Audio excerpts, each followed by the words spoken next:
The Bushmen were the first people in Southern Africa, but today they are the marginalized community. If we won't take care of our culture, of our identity, it will definitely die out.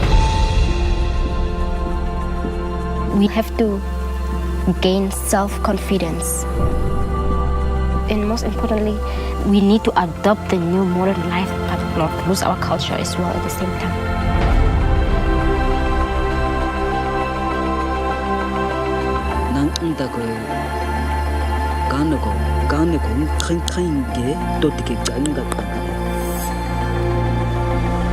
The fittest, the strongest, the cleverest survive.